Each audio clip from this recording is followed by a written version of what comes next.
first we shall discuss Toby Miller's essay, What It Is and What It Isn't, Introducing Cultural Studies. So I told you we have already discussed what is cultural studies, and we have, seen how cultural studies evolved. And so, but, to arrange those items in the order. So let us see the important points discussed by Toby Miller. So first, Miller said that cultural studies is a tendency across disciplines. So it is not a discipline. It is a tendency across disciplines, which means it covers a lot of disciplines like economics, politics, media, communication studies, sociology, literature, education. So all these things come under culture studies. So this is not a monolithic discipline, an area of study.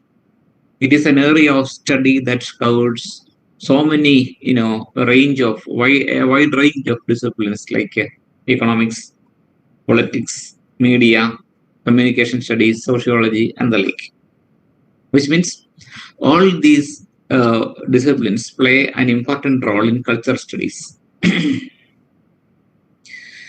And then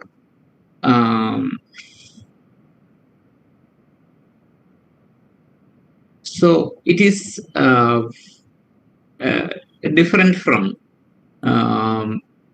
canonical works of art. Canonical works of art means the standard works of art or canonical text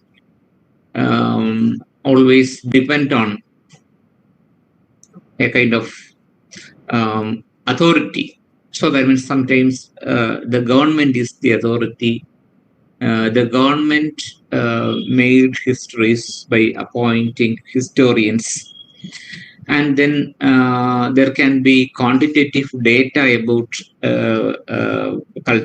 cultural tendencies, fashion trends, and the like. But at the same time, cultural studies encompasses all these things. It is not limited to canonical text. Canonical text means those texts which are accepted as standard forms in all sorts of literature. They are called a canonical text.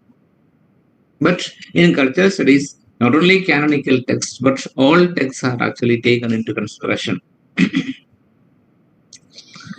And that may be the reason why Raymond Williams said that culture is ordinary. And then cultural studies also take into consideration the subcultural tendencies in the society. So what is meant by subcultural tendencies? What is a subculture? What is a subculture? So yesterday we discussed Raymond Williams' concept of emergent culture. Emergent culture can be considered as a kind of subculture. So that means in every culture, whether it is Western, Eastern, African, or Chinese, in all forms of culture, there can be a subculture.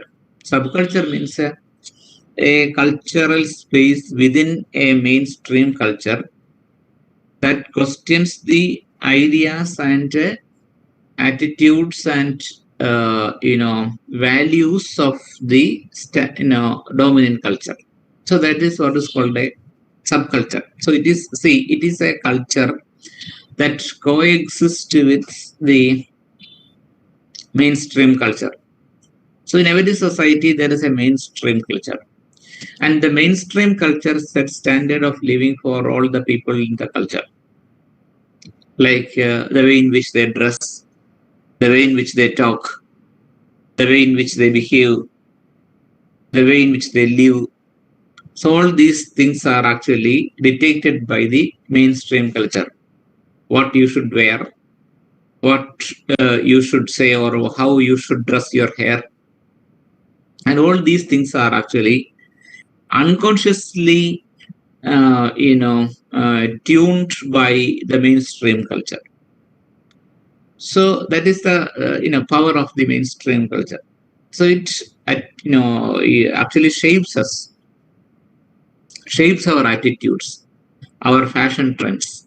See, the fashion that we are actually following is not invented by us. It is invented by somebody else, but we consider it as good, and so we then dress our hair like that, and we put dress like that and the like. So these things are not actually invented by us. They were invented by somebody else, but we are actually accepting all these things. So in a very mainstream culture, there are several do's and don'ts. That is unwritten do's and don'ts pertaining to our way of life. So that is actually what is called the mainstream culture. And all the cultural artifacts like films, then literary works, and all those things conform to the standards set by the mainstream culture. Then only they can be, great success in the box office.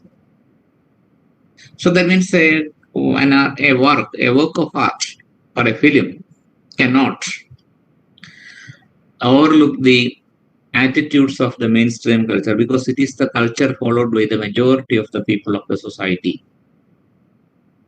So if the film, that is, if we take it as an example, if the film contests the dominant assumptions of the mainstream culture, it will be rejected. It will be rejected by the people of that, the people belonging to that culture. So in the same way, that means, that's why I told you that there is a mainstream culture in all countries, in all localities, and that mainstream culture actually dictates certain rules for the people, and the people consciously or unconsciously follow those rules.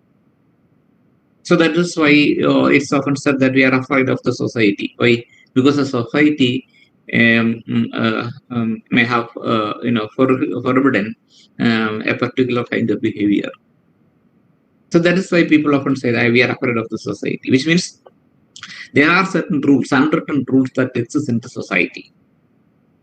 So there is always a mainstream culture, and at the same time, along with the mainstream culture, there can be another cultural form which can be considered as the subculture. And subculture is a space in which people question the attitudes of the mainstream culture.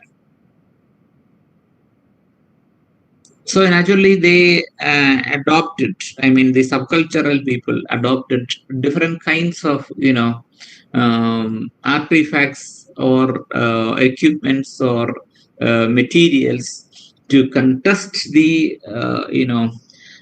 cultural claims, the hegemonic cultural claims of the mainstream culture. So that group is what is called the subculture, a cultural group who tries to subvert mainstream ideas or mainstream ideals. So that group is what is called subculture. Are you following me? Are you following me? Are you getting what I said? Okay. So it is again a subculture. For example, in our country now we have a freak culture that subverts the ideals of the mainstream culture. And again, in every cultural, historical moments, we can see that kind of a subculture. In the 80s,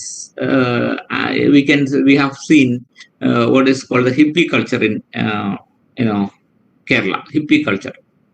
70s and 80s, it's the golden age of the hippie culture. Hippie culture എന്ന് പറയുമ്പോൾ അത് പഴയ സിനിമയിലൊക്കെ നിങ്ങൾ കണ്ടിട്ടുണ്ടാവും, ഹിപ്പികൾ. പിന്നെ അവരുടെ dress style, bell bottom pants.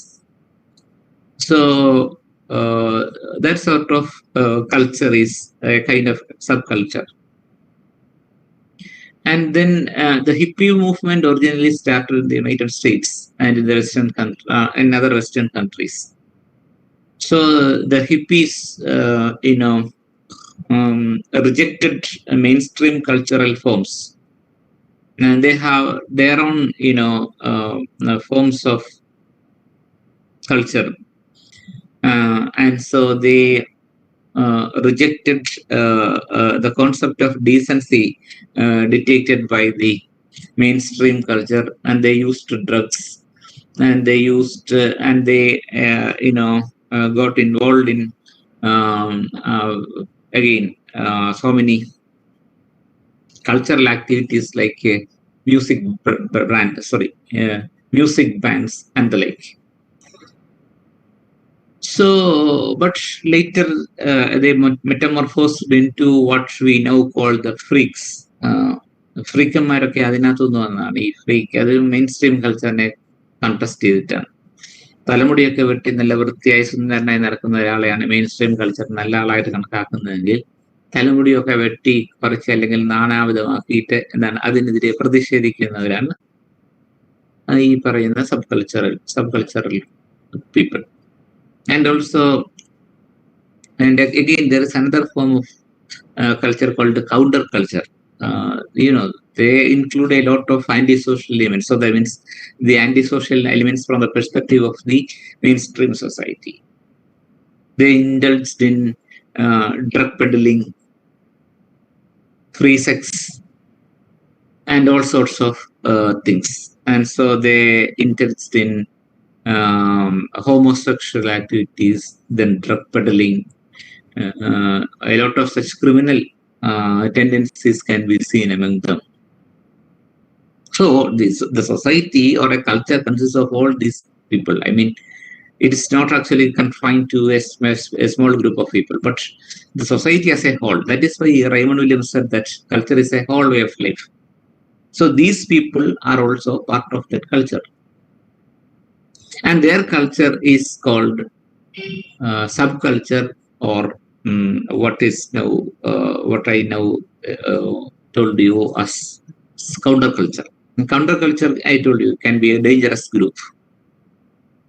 And again, a lot of such subcultural groups are there in all the countries now.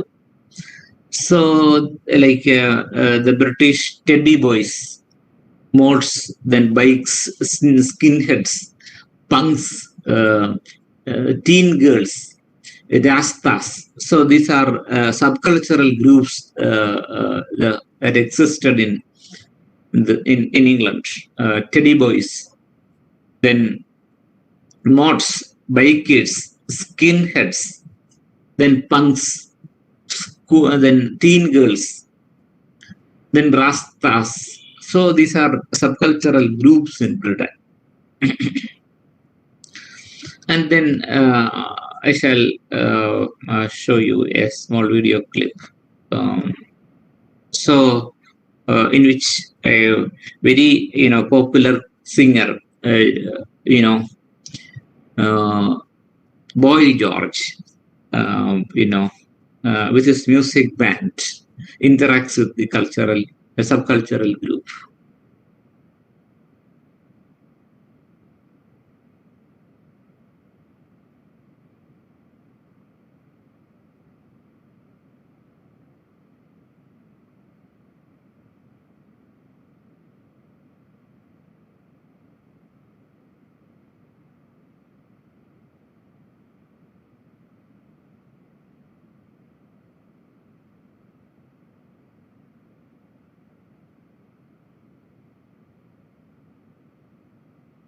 Can you see the window now?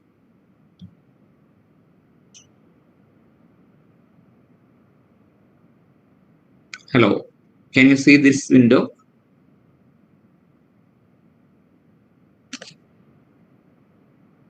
Okay, let us play this clip.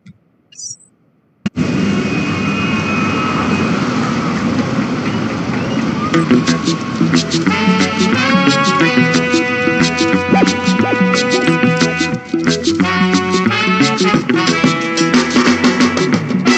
am a poet in New York City. You can see your face in my shoes.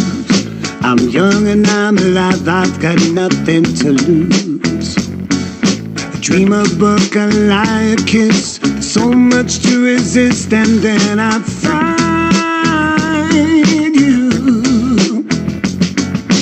I am fire, you are water. Nothing we can do.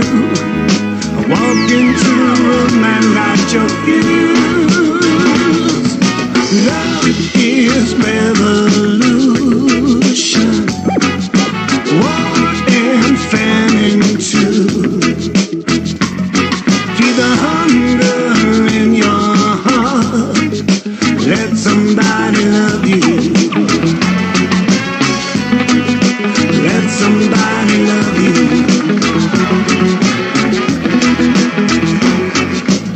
Now I'm in the wilderness, somewhere in the heart of Spain. You flights it up with a smile, said sing it again. Dream a book, a lie, a kiss. So much to resist, and then I find you. I am fire, you are water. Nothing we can do. I walk into the room and light your fuse. Love is revolution. War and famine too. Feel the hunger in your heart. Let somebody love you. Let somebody love you. Dive under a record, a boy or a girl in your head. Could it be something I did or something you said? Dive under record, a boy or a girl in your head. When the two sevens come together, I'm gonna love you forever and ever. I'm fire, you are water. Nothing we can do.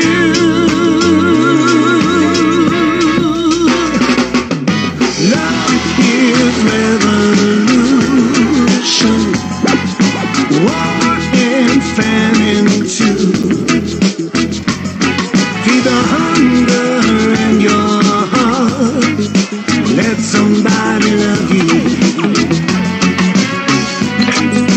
Let somebody love you.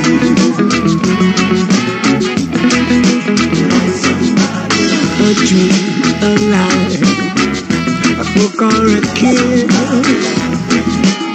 So much to resist, yeah. Gotta let someone love you. Need to let somebody love you.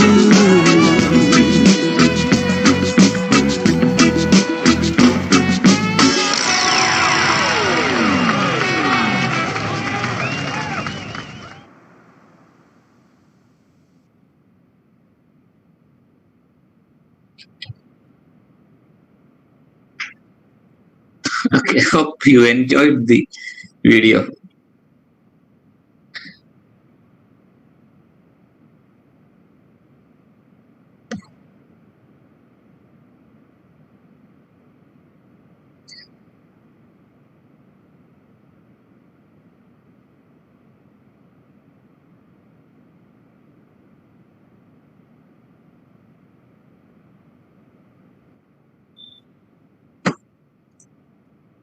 Okay.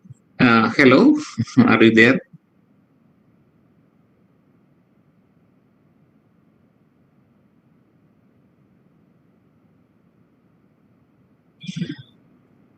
Okay. So this is a very popular singer, Boy George, and so nice subculture. So the subcultural, so such subcultural groups can be seen, everywhere in the world.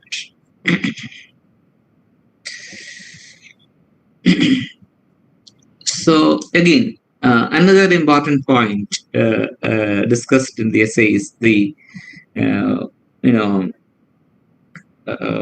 consumption as the epicenter of subcultures.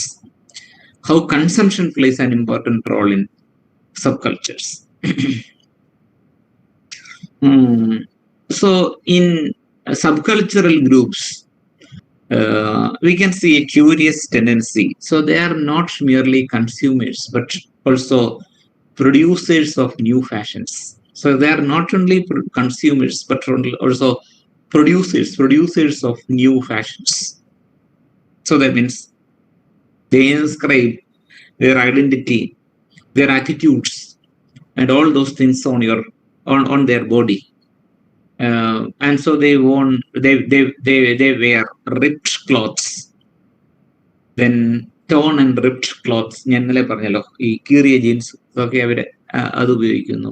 And so again they use tattoos all over the body and all these things.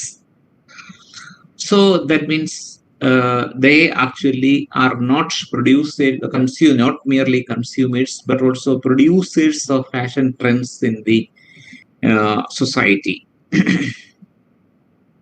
But the thing is that ironically, later these things were incorporated by the dominant culture. So their trends were accepted, or their trends would be accepted by the dominant culture in course of time. So this is how music industries, and so some subcultural music forms later become standard or dominant music bands accepted by the mainstream culture. So several music bands started as subcultural products, but later they were assimilated into the mainstream culture.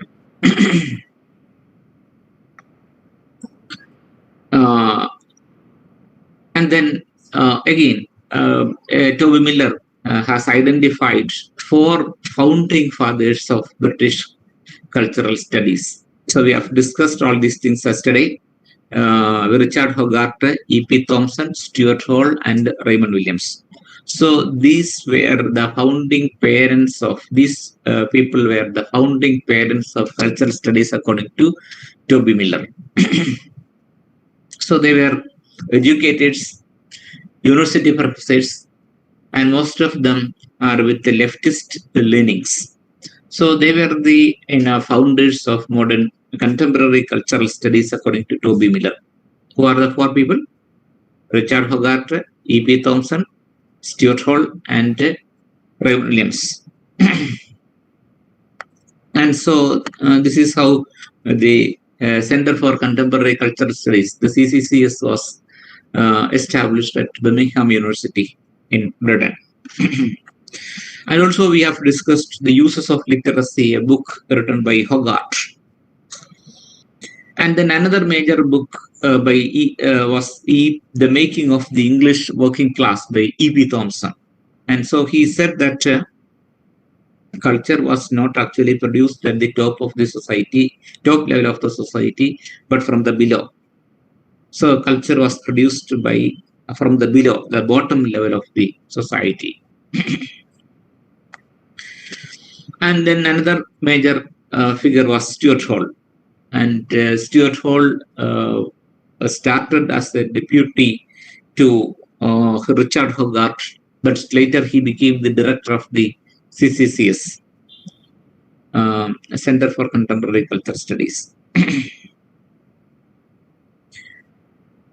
And so we shall discuss him in detail in another session, Stuart Hall. And then another major figure was Raymond Williams. And we discussed Raymond Williams too in the last session. And Raymond Williams, coined a particular term, cultural materialism. So that again we shall discuss in Culture is Ordinary, a topic by Raymond Williams. Then another idea is that Raymond Williams used 2 terms to call art and society. They are project and formation. So these are the two terms used by Raymond Williams to call art and society: project and formation. So what is project? Art is called a project and society is called a formation by Raymond Williams. So the relations of culture are determined by the material life of society. So that means if art is a project, it is formed by the society. So that is why society is called the formation. So art actually caters to the art revolves to cater to the needs of the society. So it is a society, the social trends that shaped this project called art.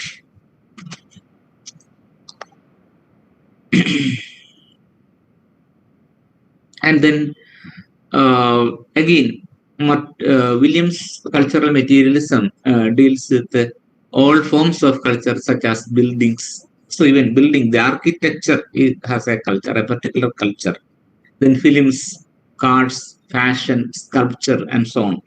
So all these things are cultural. All these things belong to culture according to Raymond Williams. So these are the important points discussed in Toby Miller's essay. Hope it's clear. So because we have discussed all these things yesterday. Are you following me?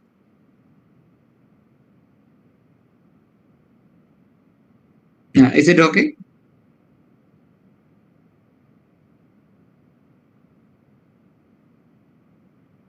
Yes.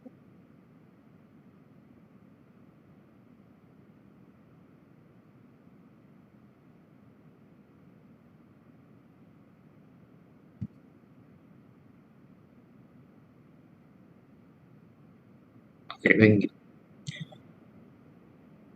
And the next topic is Simon During's Introduction to Cultural Studies. So this essay too deals with more or less the same ideas. And we shall discuss some important, deviations from what we have already discussed.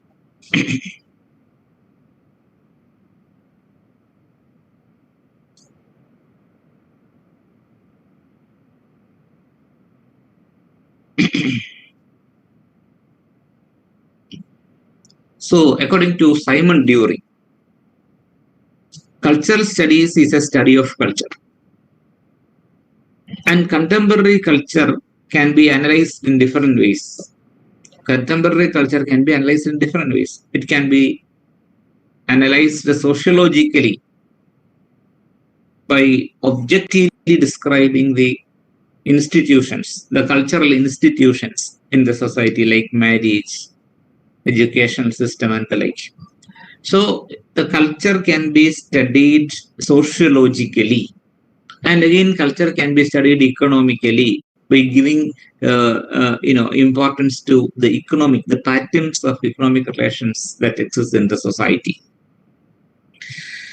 Then we can study culture critically. That is critically by celebrating its forms in art and literature. And then the first characteristic feature of cultural studies, according to Simon During, is subjectivity. So what is subjectivity? So subjectivity means the condition of being a subject. That is what's meant by subjectivity. The condition of being a subject. So subject means in Malayalam, praja. Subject എന്ന് പറയുന്നത് പ്രജയാണ്. So that means പ്രജ എന്ന് പറയുമ്പോഴത്തേക്ക് പ്രജയ്ക്ക് മുകളിൽ ഒരു രാജാവ് ഉണ്ടാവും, നിലയിലെ പ്രജ ഉണ്ടാവും.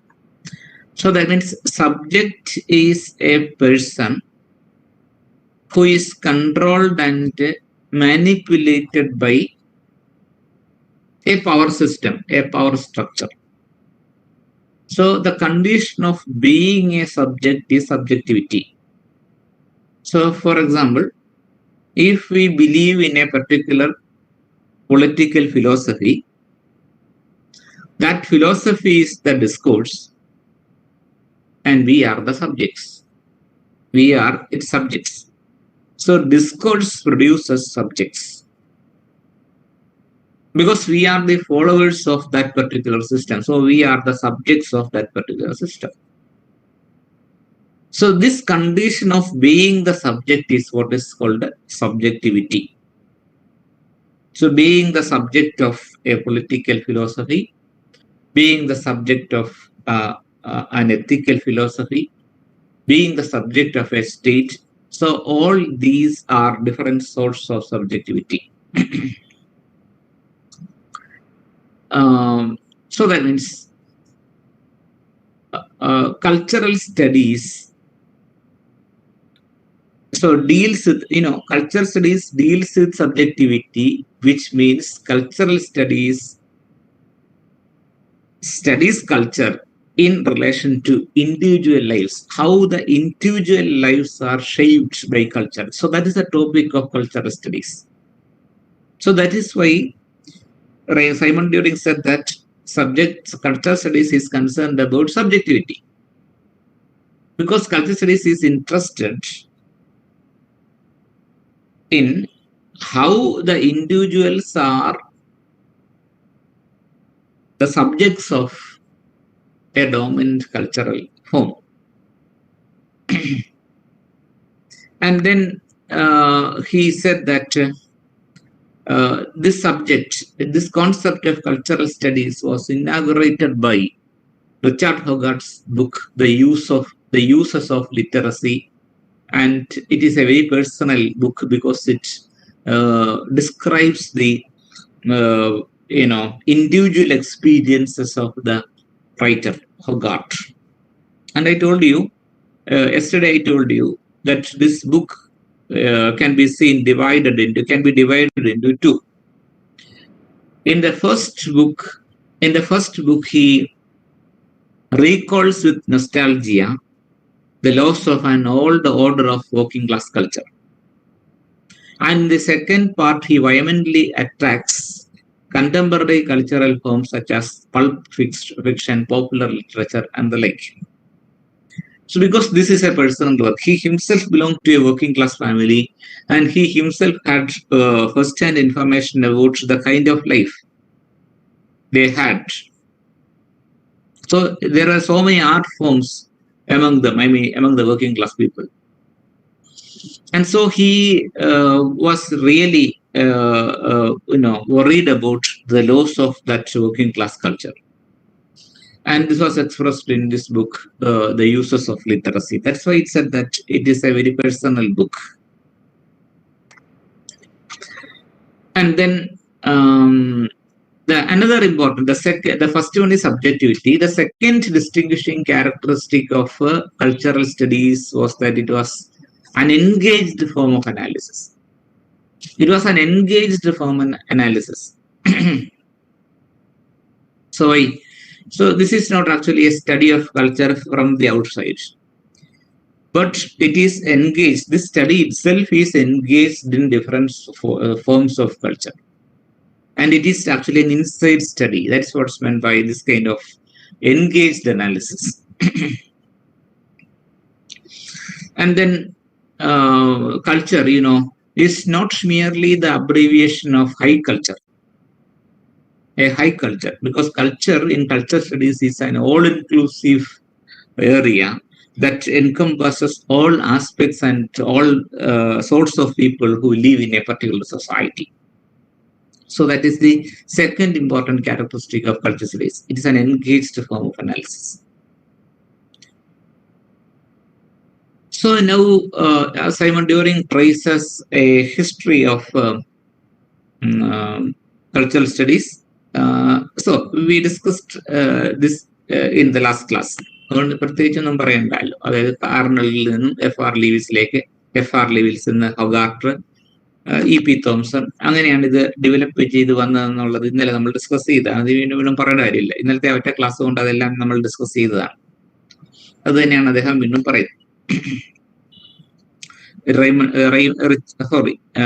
Lewis' concept of great tradition, then how Hogarth viewed culture, and then how Raymond Williams gave an altogether different definition of culture, and all these things were discussed in the last class. And then another thing is that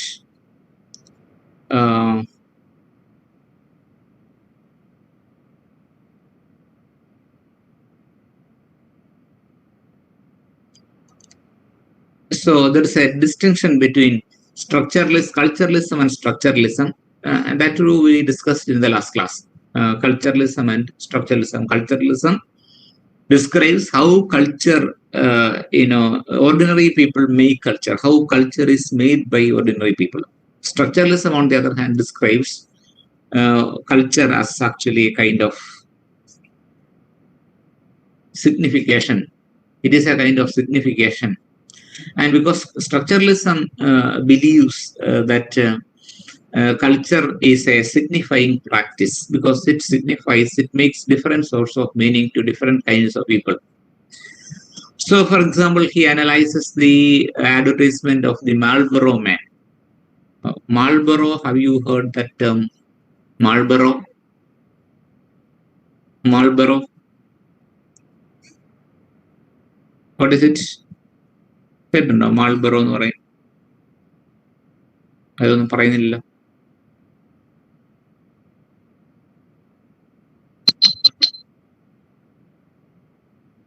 എന്താണ് Marlboro?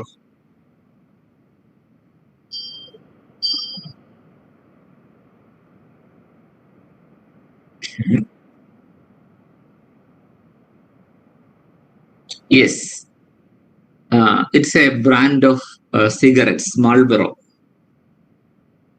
പണ്ടൊക്കെ ഈ ഗൾഫിൽ നിന്ന് വരുന്നവരുടെയിലെല്ലാം അങ്ങനത്തെ plastic carry bags ഉണ്ടാവും, Marlboro plastic carry bags.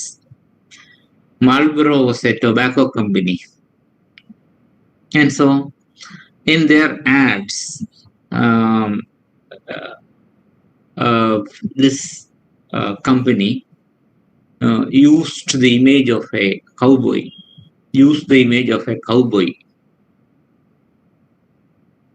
Cowboy, using the cigarette, smoking the cigarette. And so here, what does that image signify? The image of the Marlboro Man, a cowboy, or a strong man using smoking the cigarette. What does it mean? So it signifies many things to many people. So one hand we can say that this connotes smoking with masculinity, a highly masculine man. So smoking is masculine. Smoking deals with masculinity. And then another is that it deals with freedom,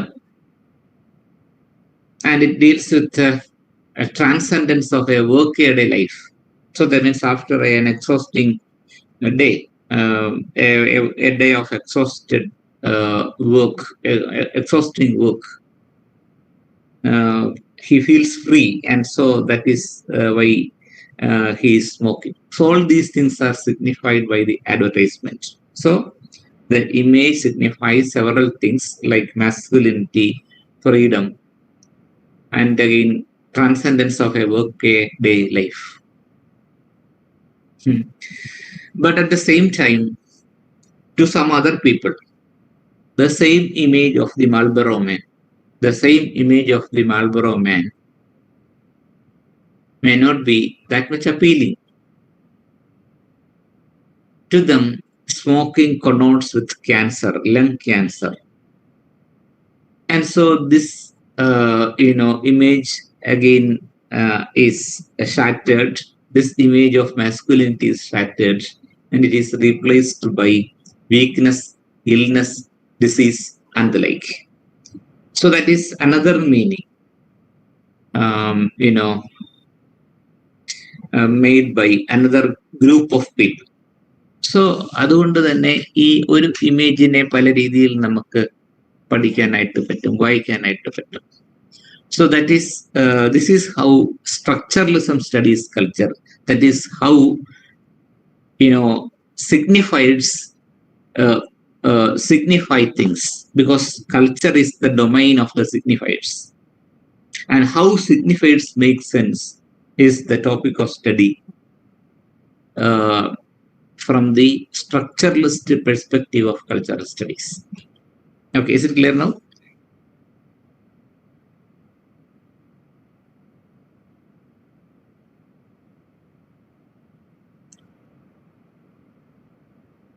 Okay.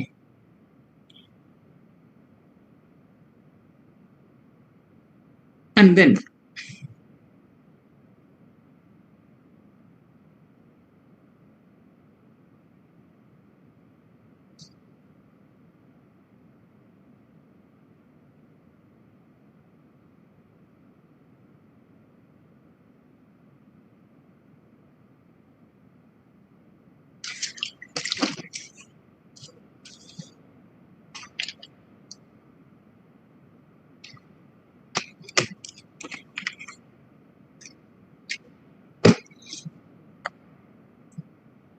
another impact on cultural studies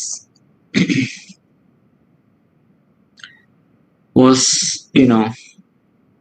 that of Louis Althusser, a French Marxist philosopher, Louis Althusser. Have we discussed Althusser in our last semester? Last semester, maths sound ആയിരുന്നു, ഓർക്കുന്നുണ്ടോ?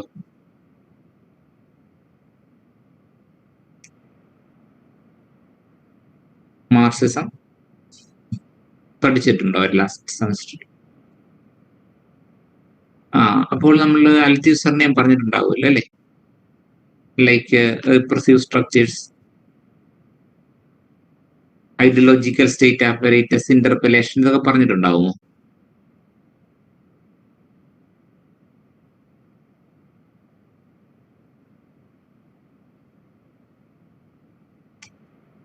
അൽത്യൂസറിനെ പറ്റി പറഞ്ഞിട്ടില്ലേ? അങ്ങനെന്നാണോ പറയുന്നത്? Repressive structures, rule and control, rule and hegemony, power and control, അതൊക്കെ പറഞ്ഞിട്ടുണ്ടോ?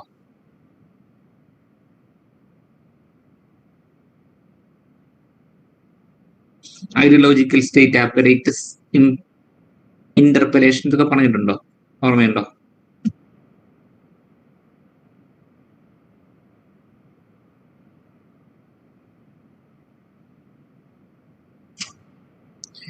The three strands of Marxist criticism, like reflection theory, then Frankfurt School, structuralist Marxism, ഉണ്ടോ? ഇതൊക്കെ പറഞ്ഞിട്ടുണ്ടോ, പഠിച്ചിട്ടുണ്ടോ അത്?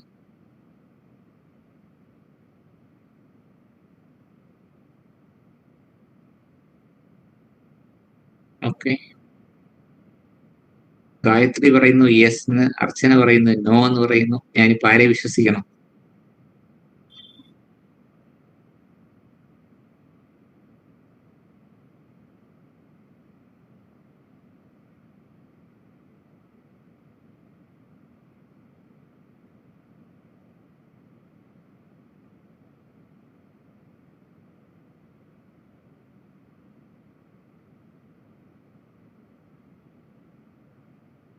Okay, the Marxist philosopher Althusser, he introduced structuralist Marxism, and he offered a particular definition of ideology. So that definition of ideology was different from Marx's concept of ideology. According to Karl Marx, ideology refers to the ruling ideas of the ruling class. The ruling ideas of the ruling class. So that is what Althusser said. Sorry, Marx said. The ruling ideas of the ruling class. Or according to Karl Marx, Ideology refers to the ideas circulated by the ruling class to make the people obedient to them. That is ideology according to Marx. The ruling ideas circulated by the ruling class. A set of ideas circulated in the society by the ruling class to make the people obedient to them. So that means ideology is a negative term in orthodox Marxism. Engels defined ideology as false consciousness. ഒരു തെറ്റായ അവബോധമാണ് ideology എന്നാണ്, പ്രത്യയശാസ്ത്രം എന്നാണ് Engels പറഞ്ഞിരിക്കുന്നത്.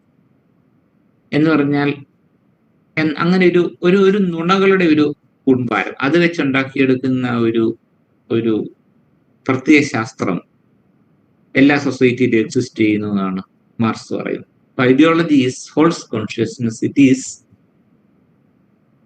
Ideology refers to the ideas circulated by the ruling class to make the people obedient to them.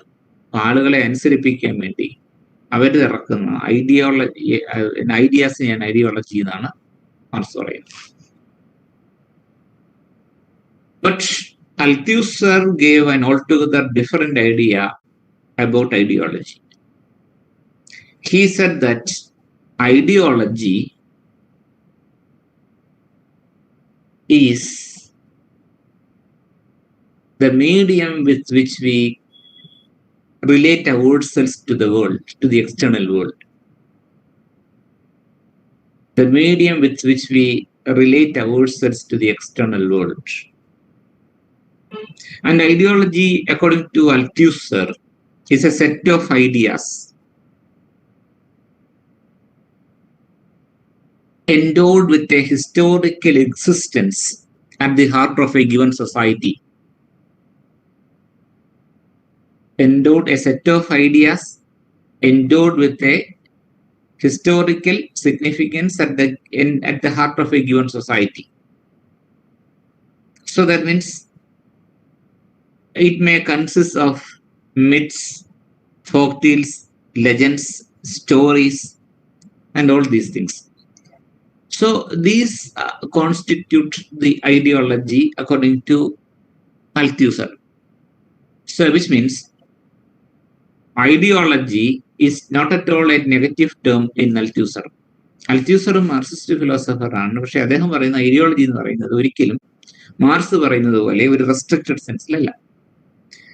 We are all ideological constructs എന്നാണ് Althusser പറയുന്നത്. So our subjectivity itself is an ideology. We are all ideological constructs. We are constructs of ideology. We are constructed by ideology. നമ്മളെല്ലാവരും ഓരോ തരത്തിലുള്ള മറ്റൊരു ഐഡിയോളജിയുടെ constructs ആണ്. അതുകൊണ്ട് ruling ideas മാത്രമല്ല ideology ആയിട്ട് ആൽത്യൂസർ കണക്കാക്കുന്നത്. നമ്മൾ ആരാണ്, നമ്മൾ എന്താണെന്ന് നമ്മൾ ചോദിച്ചാൽ, നമ്മുടെ ബോധം എന്താണെന്ന് നമ്മൾ ചോദിച്ചാൽ, നമ്മളുടെ ബോധം എന്ന് പറയുന്നത് നമ്മൾ കേട്ടതും നമ്മൾ അറിഞ്ഞതും നമ്മളോട് പറഞ്ഞതും നമ്മൾ വായിച്ചതുമായ അനേകം കഥകളിൽ നിന്നും, മിത്തുകളിൽ നിന്നും, കഥകളിൽ നിന്നും, അതുപോലെയുള്ള ആശയങ്ങളിൽ നിന്നും നമ്മൾ ഉണ്ടാക്കിയെടുത്ത ഒന്നാണ് നമ്മൾ. അല്ലാതെ ആരോ പറഞ്ഞു പഠിപ്പിച്ചത് മാത്രമല്ല. നമ്മൾ തന്നെ നമ്മളെ നിർമ്മിച്ചെടുത്തിരിക്കുന്ന ഒരു വസ്തുതയാണ് നമ്മൾ എന്നാണ് Althusser പറയുന്നത്. And it is the medium with which we relate ourselves to the external world according to Althusser. അതായത് നമ്മൾ നമ്മുടെ പുറം ലോകവുമായിട്ട് ബന്ധിപ്പിക്കുന്നത് ഐഡിയോളജി വഴിയാണ്. എന്ന് വെച്ചാൽ ഫോർ എക്സാമ്പിൾ നമ്മളിപ്പോ നോക്കിക്കേ, പുറത്തേക്ക് നോക്കുന്നു, അപ്പോൾ നമുക്ക് അവിടെ ഒരു മരം നിൽക്കുന്നത് കാണുന്നു. ഈ മരം നിൽക്കുന്നത് കണ്ടപ്പോഴത്തേക്കും നമുക്ക് പെട്ടെന്ന് ഈ മരത്തിനോട് ഒരു ആറ്റിറ്റ്യൂഡ് ഉണ്ടാകും, എന്തൊരു ശല്യം, അല്ലെങ്കിൽ എന്തൊരു നല്ല മരം. ഇങ്ങനെയൊക്കെ നമുക്ക് തോന്നുന്നത് നമ്മളിൽ അടങ്ങിയിരിക്കുന്ന ഐഡിയോളജിയുടെ ഒരു പ്രകടനമാണത്. അതുകൊണ്ട് നമ്മൾ എന്ത് പുറമേ കണ്ടാലും നമ്മൾ എന്താണ് കാണുന്നത് എന്നുള്ളതും നമ്മൾ അതിൽ നിന്ന് എന്ത് മനസ്സിലാക്കുന്നു എന്നുള്ളതും it depends on our ideology. So this is how Althusser defined ideology. So that means individuals are constructs of ideology according to Althusser. And that is why he introduced that concept called interpellation, INTRPLLATION, interpellation. And in interpellation is actually hailing, calling. A lot of ideologies are working around us and they are all calling us. Sometimes we answer the calls of some ideologies and thus we become attached to those ideologies. So thus we become a construct of that kind of an ideology. And this is what is called interpellation according to Althusser. So all these things influence cultural studies. So according to him, individuals are sucked into ideology so easily. So individuals are sucked into ideology so easily because it helps them to make sense of the world. It is through our ideology that we make sense of the world. നമുക്ക് ഓരോരുത്തർക്കും ഓരോന്നിനുള്ള കാഴ്ചപ്പാട് എങ്ങനെ കിട്ടിയതാണ്? നമ്മുടെ മനസ്സിലിരുന്ന് നമ്മളെ സ്വാധീനിക്കുന്ന ഐഡിയോളജിയുടേതാണ്. And so, he emphasized the concept of polysemy, P-O-L-Y, polysemy. So it's a technical term that refers to a particular signifier that makes different meanings in different contexts and on different occasions. So an example is the Marlboro Man. The same signifier makes two different meanings to two different groups of people. To one group, he is toughness, masculinity, freedom and the like, but another group, it is cancer. So these are actually this is what is called a polysemy. So that means making different meanings from the single signifier, the same signifier.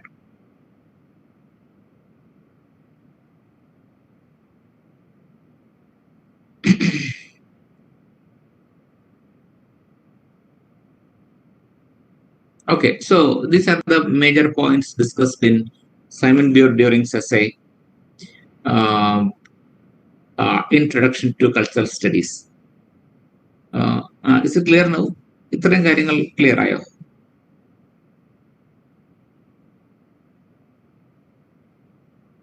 And one more point, that is what's called the cultural capital. അതുകൂടെ പറയാം.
Can you see this PPT?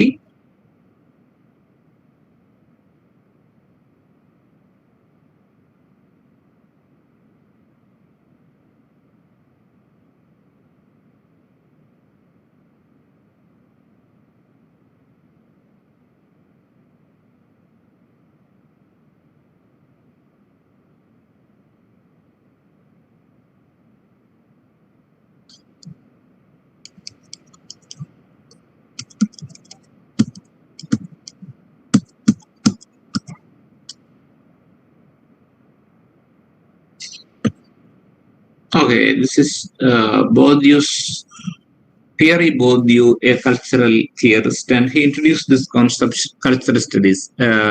This was mentioned in the beginning of the essay by Simon During. Pierre Bourdieu's cultural capital.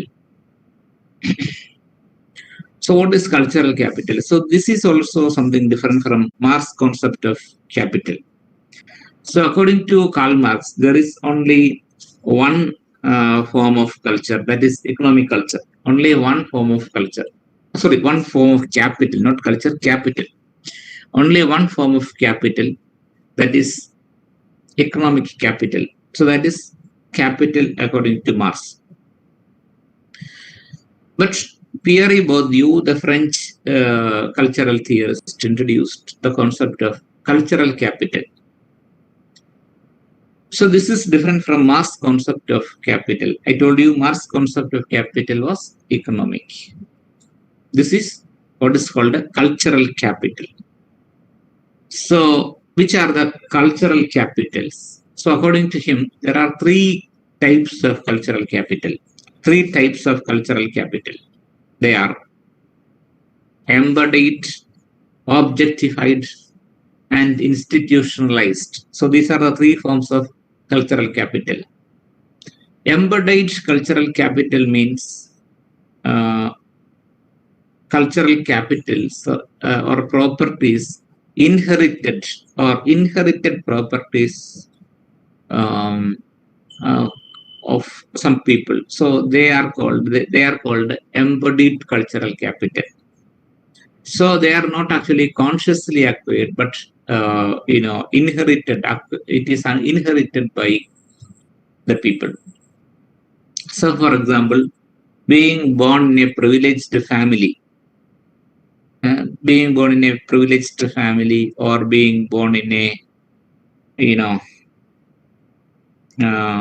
privileged class, or being born in a privileged place, and all these things can be considered as a kind of capital, and that's what's called the embodied cultural capital. So, I am in a very family, I am a member of the royal family, or I am a member of some affluent family. I am a member of the Nehru family. Capital. So that's what's called the embodied cultural capital, or I speak, RP, received pronunciation. So that can be considered as a kind of capital. So this is what's called the embodied cultural capital. Then there is objectified cultural capital. So that means cultural capital which can be acquired by the people.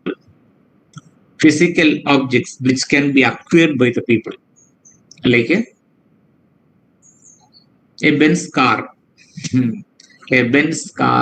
a diamond necklace, or costly dress.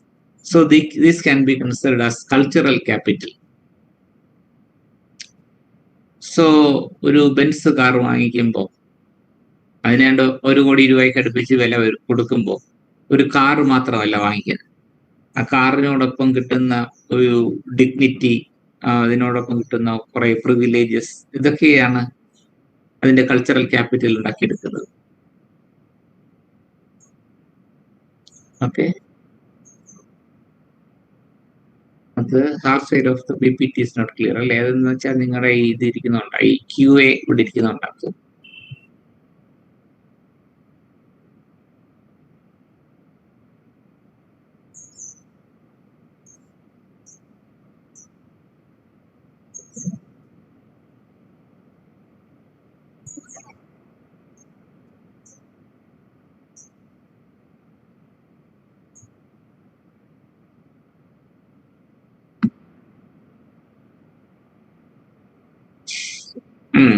അല്ല, മാറ്റാൻ പറ്റത്തില്ല. അത് സാരമില്ല, ഇത്രയേ ഉള്ളൂ സംഗതി, ഇത് മാത്രമേ ഉള്ളൂ.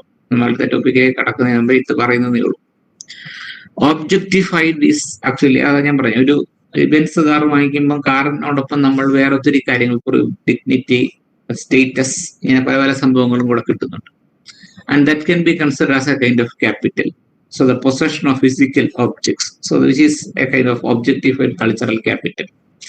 Then institutionalized cultural capital, that is like getting university degrees, awards, Padma Shri, Padma Bhushan. So this can also be considered as a kind of capital. So there are these three forms of capital: cultural capital, embodied, objectified, and institutionalized cultural capital. So this is a term introduced by Pierre Bourdieu. Okay, is it clear now?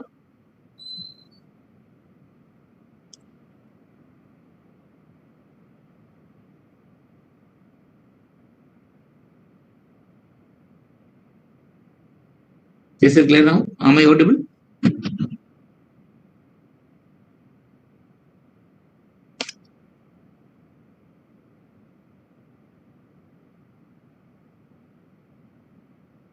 Okay. Now we shall, have a short break before going to the next topic, that is cultural in the culture industry, which is the next topic in the syllabus. Okay. We shall have a break. I shall be back in 5 minutes.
Okay.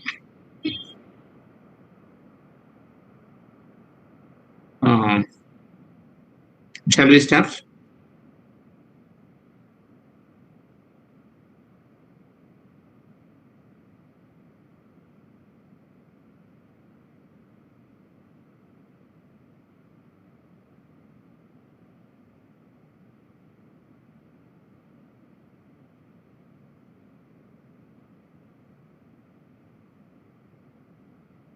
Can you see the PPT now?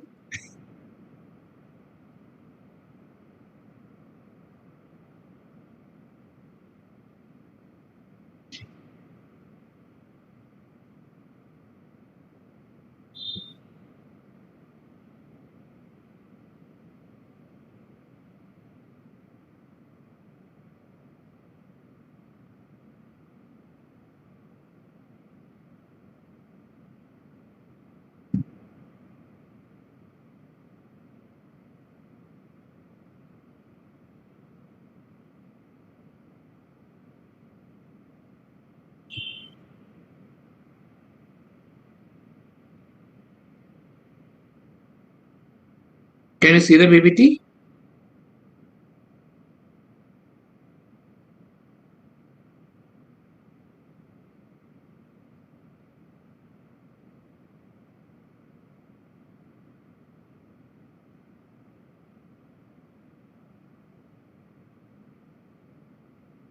Okay, Meeta.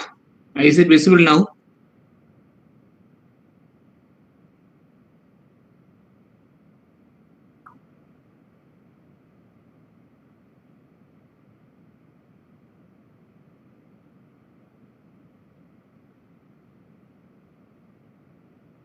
PPT is not visible?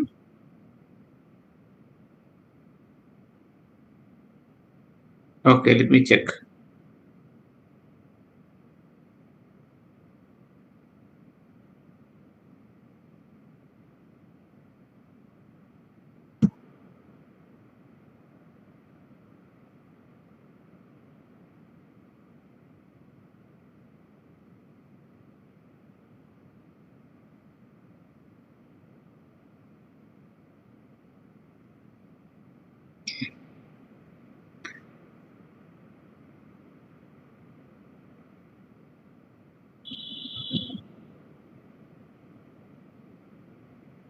ഇപ്പോഴോ ഇപ്പോഴും കാണാൻ പറ്റുന്നില്ലേ?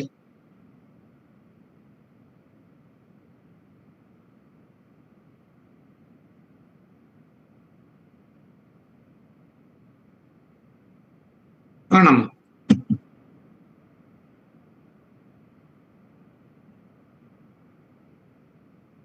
ശരി, എന്താ?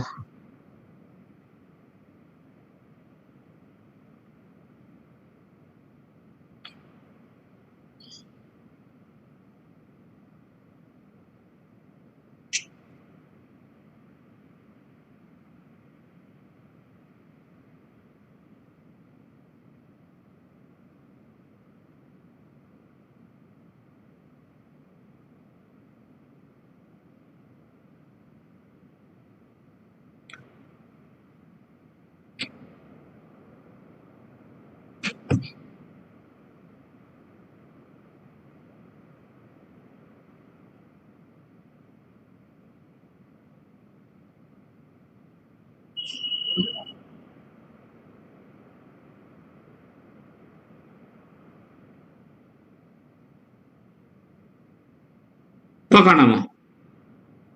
Okay. അർച്ചന, മീര, അഞ്ജന, നിങ്ങൾക്ക് ഇപ്പൊ കാണാൻ പറ്റുന്നുണ്ടോ?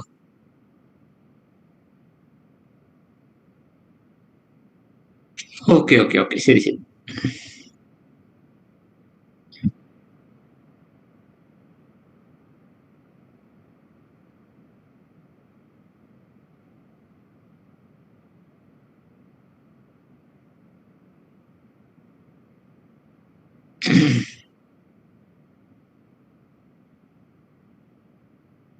So our next topic is culture industry, as discussed by Hawkimer and Adorno in their book, The Dialectic of Enlightenment.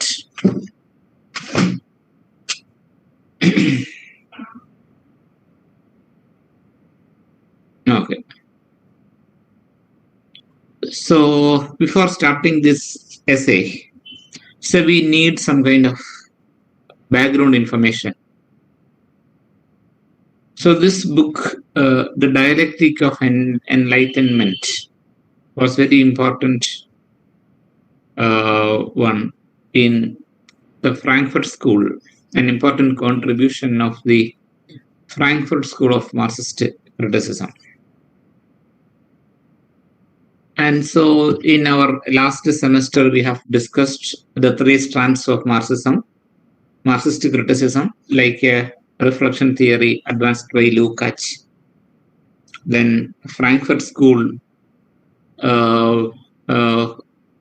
again, structuralist Marxism. So these were the three strands of Marxism we discussed in the last semester.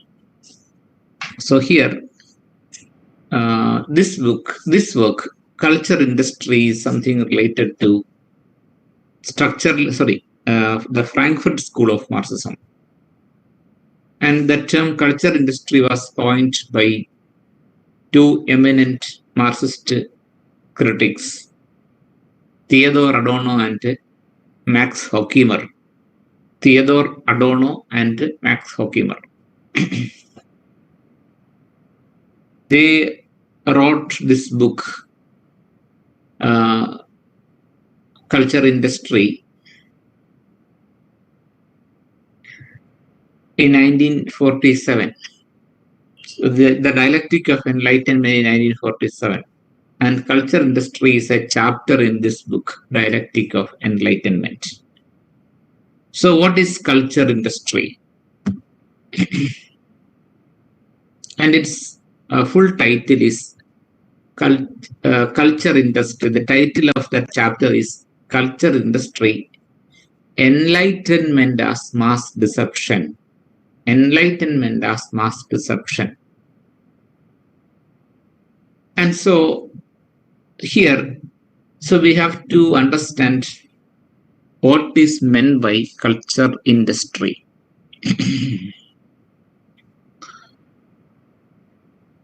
So in the 20th century, I told you, there were several drastic changes in the field of technology and scientific inventions. So better communication means were introduced. First, the radio was introduced, then the television,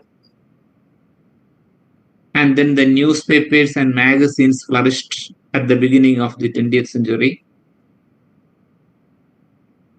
And then because printing became very cheap at the beginning of the 20th century because of better technologies. So better and easy technology, printing became cheaper. So the publication industry flourished.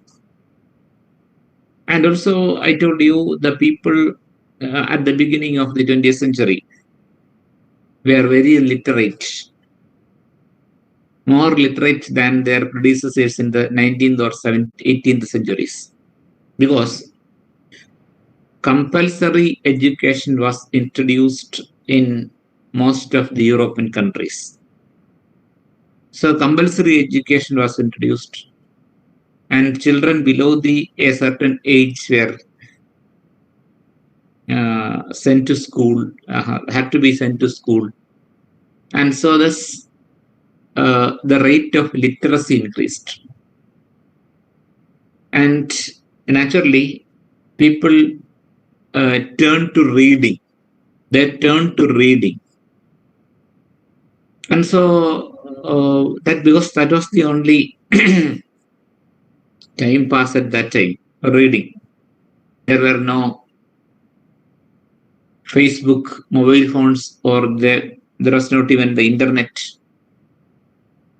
Then television was not, popular and, common at that time. And so people turned to reading. So to cater to the needs of the people, different kinds of publications were there. Periodicals and magazines sprouted, and a lot of magazines and periodicals were there. And in India, there was a very, famous weekly called Illustrated Weekly of India. Now it's not there. Illustrated Weekly. So the publication industry flourished at the beginning of the 20th century.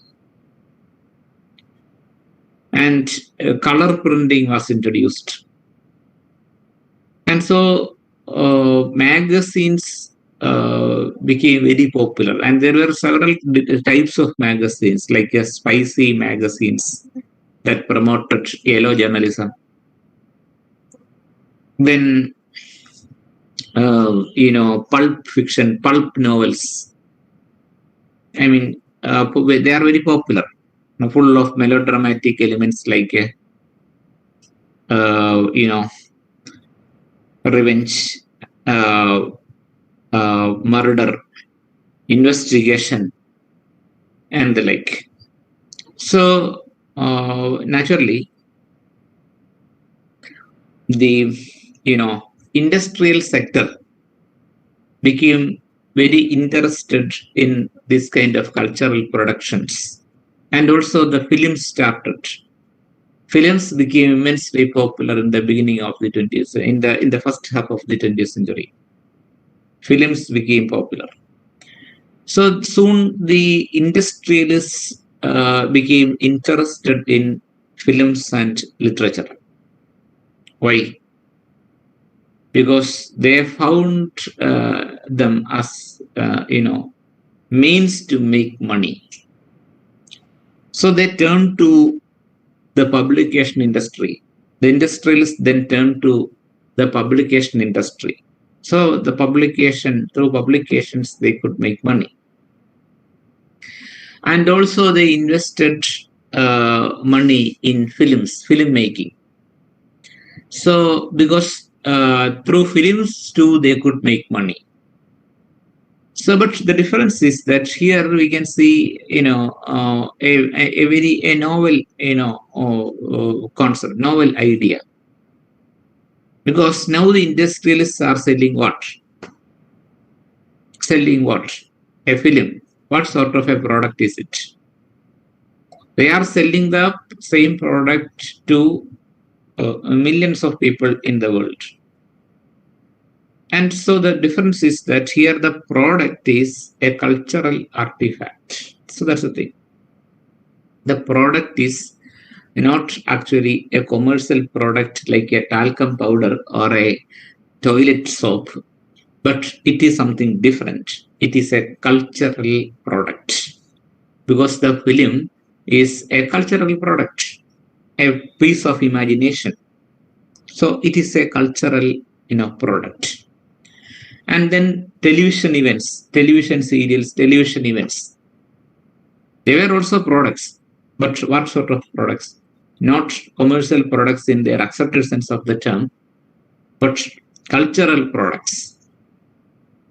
And so that means they are selling these kind of products to the people. Films, plays, television events, and even advertisements are there. Advertisements are also there. So these are actually new sorts of products. How? In the same way as the IT industry in the cyber age produced softwares and the like. So now they are selling softwares. And so that means these IT people were the richest in the world now. And their products were not tangible, concrete. They produced softwares. In the same way, in the first half of the 20th century, they produced films, magazines, television events, and so they sold these things to the people. Then a lot of film companies evolved, like the 20th Century Fox.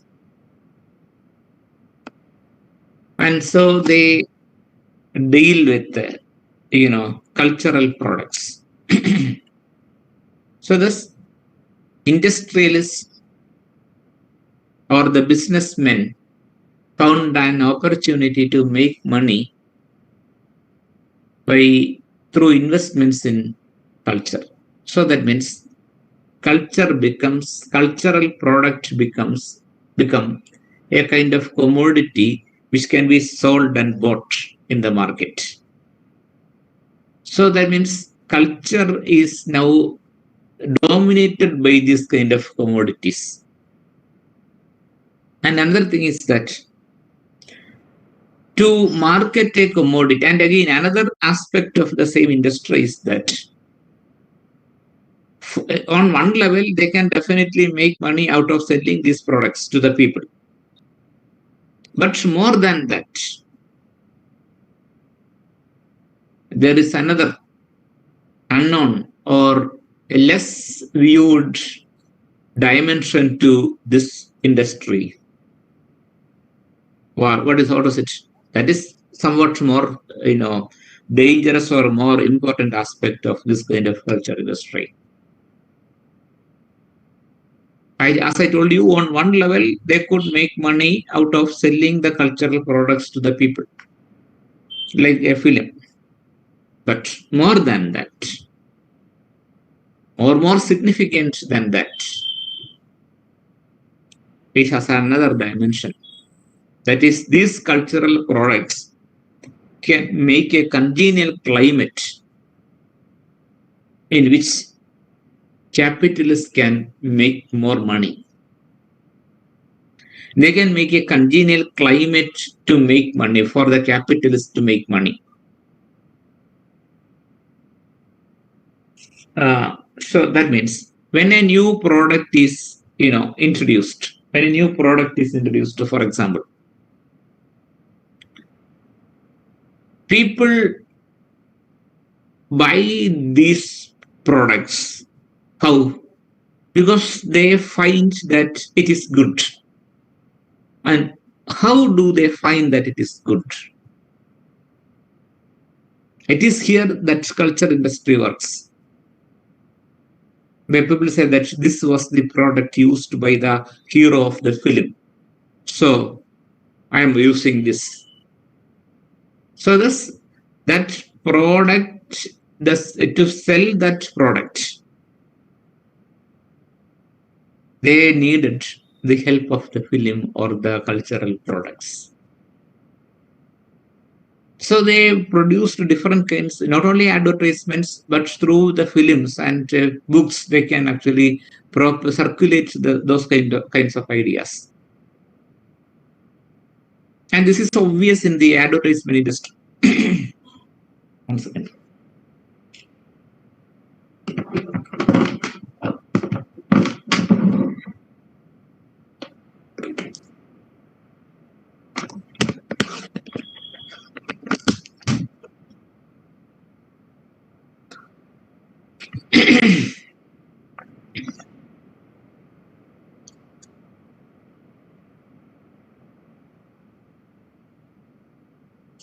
Okay, then, so see, what is it? So when a product, an unnatural product is marketed, people should be taught to buy those products. And this kind of an unconscious teaching can be done more effectively through television events, advertisements, and films. So take the case of the Coca-Cola or any soft drink like that. It is a mere chemical composition. The Coca-Cola is a chemical composition. It is not natural, it is unnatural. But when this kind of a soft drink is produced, people should consume the unnatural product. How? Because they had to be taught that this is good, this is a fashion, this is actually something modern, and so this is the fashion of the time. So they have to be made to believe so. And this is the duty of culture industry. So after an exhausting stunt scene, the hero drinks cola or Coca-Cola, and he becomes very energetic. And when the people, this is just an example, when the people see this kind of a scene in the cinema, definitely they may think that this is good. A lot of natural, so that means the thing is that this unnatural chemical drink replaced so many good, healthy, wholesome, natural drinks.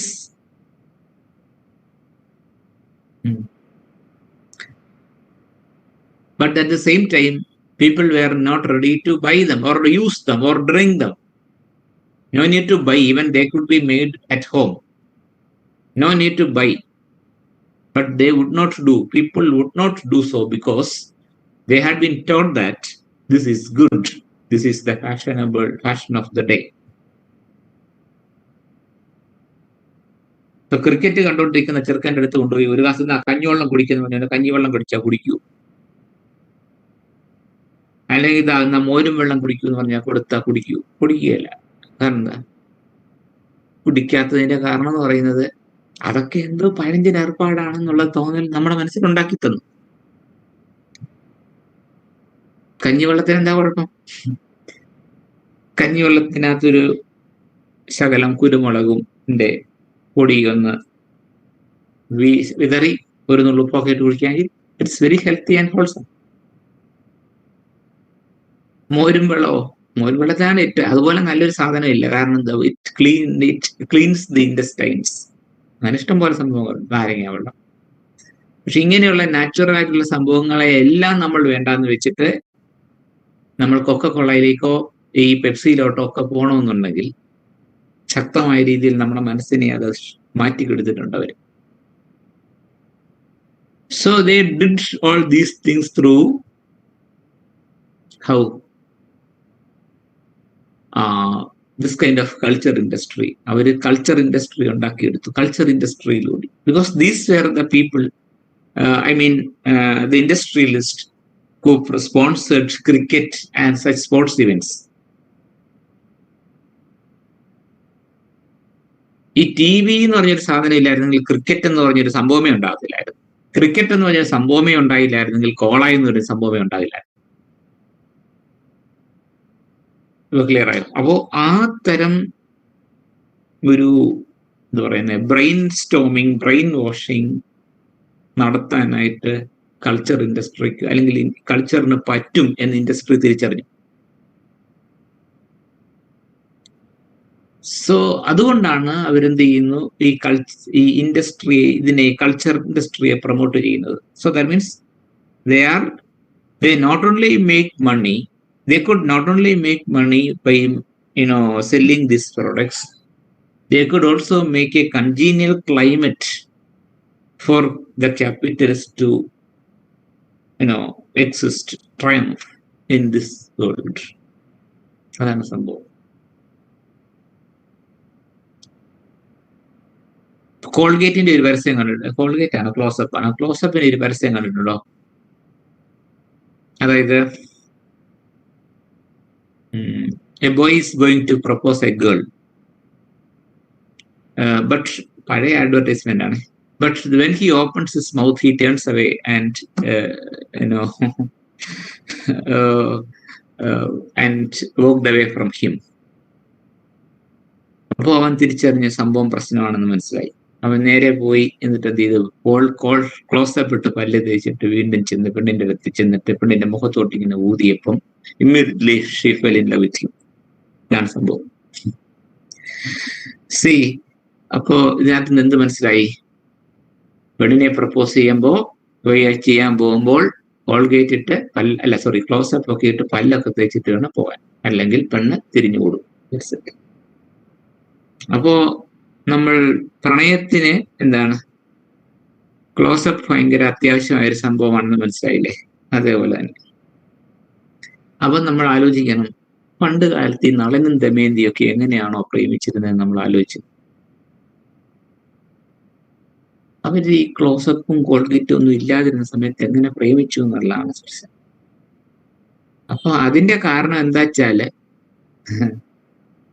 നമ്മൾ ശ്രദ്ധിച്ചാൽ മതി, നമ്മളിൽ മിക്കവർക്കും പല്ലിന് കേടുണ്ട് ഇല്ലേ?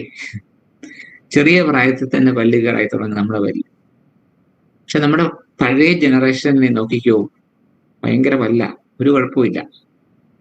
അവർ പല്ലും തേക്കത്തില്ല, quality ഉപയോഗിക്കത്തില്ല, ഒന്നും. പക്ഷേ പല്ലിന് നല്ല ബലമാണ്. അവരുപയോഗിച്ചിരുന്നത് കുറച്ചുകൂടെ നാച്ചുറലായ സംഭവങ്ങളാണ്.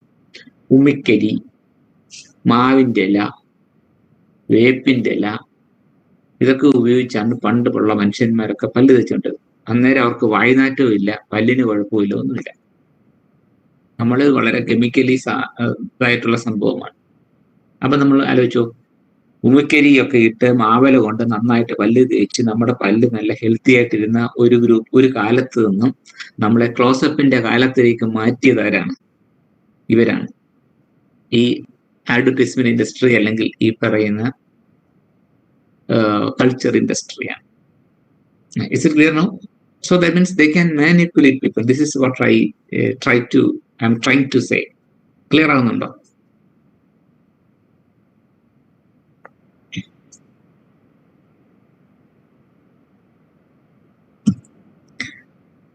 So that means this so-called hygienity is a myth created by the capitalist society. ഹൈജീനിറ്റി എന്ന് പറഞ്ഞൊരു മിത്താണ്. ഹൈജീനാകാൻ വേണ്ടി ഇവർ പറയുന്ന പ്രോഡക്ട്സ് മാത്രം മതി, അങ്ങനെ ആകണമെന്നില്ല.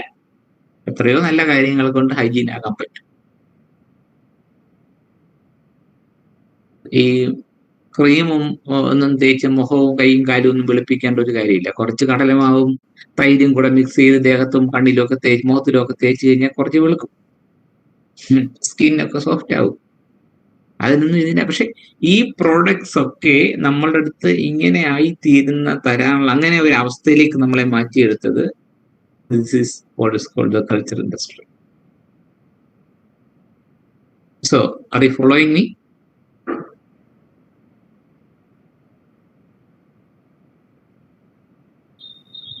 ആരും ഒന്നും പറയുന്നില്ല. Yes.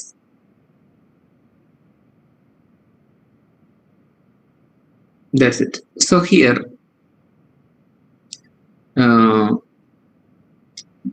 so this is one aspect of culture industry. It makes money and also makes the climate for making money. So this is an important aspect of culture industry. So each film, introduces a fashion trend or something like that. Like a particular dress or a particular kind of shoes or a particular motorbike. ഇങ്ങനെ പല സാധനങ്ങളും അവർ introduce ചെയ്യും. ഇതൊക്കെ കണ്ടിട്ട് നമ്മുടെ നാട്ടിലുള്ള മനുഷ്യന്മാരൊക്കെ ഇതിനെ അനുകരിക്കാനായിട്ട് ശ്രമിക്കും. സോ ഇങ്ങനെ അനുകരിക്കുമ്പോൾ നാച്ചുറലി എന്താ സംഭവിക്കുന്നത്? അവർക്ക് നല്ല സന്തോഷമാണ് ക്യാപിറ്റലിസ്റ്റുകൾക്ക്. കാരണം എന്താ, ഇഷ്ടം പോലെ പണം ഉണ്ടാക്കാം. ഇല്ല, പ്രേമം എന്ന് പറഞ്ഞൊരു സിനിമ ഇറങ്ങിക്കഴിഞ്ഞപ്പം കണ്ടില്ലേ, ഇവിടുത്തെ ആമ്പിള്ളാരെല്ലാരും കൂടി താടിയും വളർത്തി കറുത്ത ഉടുപ്പും വാങ്ങിച്ചിട്ട് എവിടുന്നോ മുണ്ടുമൊക്കെ സംഘടിപ്പിച്ച് ഒക്കെ പോയ പോക്ക് കണ്ടില്ല. So that's it. അതിൻ്റെ അർത്ഥം അങ്ങനെ അവരെ മനസ്സിനെ മാനിപ്പുലേറ്റ് ചെയ്യാനായിട്ട് സിനിമയ്ക്ക് സാധിച്ചു. എന്നുവെച്ചാൽ കുരങ്ങന്മാരാക്കാനായിട്ട് സാധിച്ചു. കുരങ്ങന്മാരൊക്കെ എയ്പ്പിംഗ് എന്ന് വരില്ല, എയ്പ്പിംഗ് ഇമിറ്റേഷൻ, എയ്ബ്സ് ആക്കാൻ വേണ്ടി ഇതിനൊക്കെ സാധിച്ചു എന്ന് അർത്ഥം. So that means this is actually culture industry. So culture itself is an industrial product. So it can make money and also it can make a climate for making money for the capitalist. So that's one aspect of culture industry. And again, another thing is that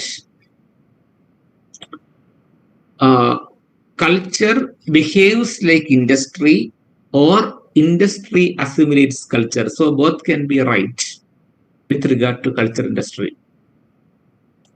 So culture behaves like an industry, and at the same time, industry assimilates culture.